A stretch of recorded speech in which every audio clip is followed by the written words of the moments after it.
आदिवासी बहुल आणि अतिदुर्गम म्हणून ओळखला जाणारा गडचिरोली जिल्हा आज एका सकारात्मक अशा बदलाचा साक्षीदार ठरतोय। अनेक वर्षांपासून इथले आदिवासी बांधव आजारावरती उपचार करण्यासाठी डॉक्टरांच्या ऐवजी पुजाऱ्यांकडे जात होते।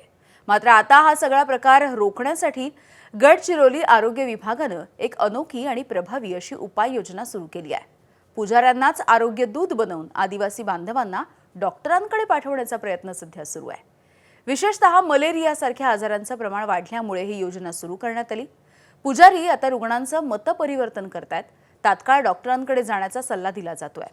जिल्ह्यामधील जवळपास 1700 पुजाऱ्यांची यादी आरोग्य विभागाने सादर केली आहे। प्रायोगिक तत्वावरती एटापल्ली आणि भामरागड या 2 तालुक्यांमध्ये हा प्रयोग राबवला जातोय। गडचिरोली जिल्ह्यामध्ये पुजाऱ्यांचा खूप मोठा प्रभाव आहे।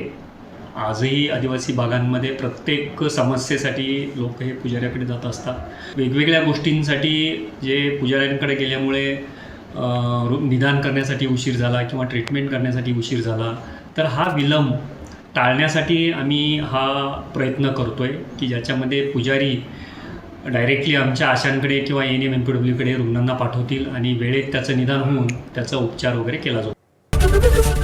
ABP माझा, उघडा डोळे बघा नीट।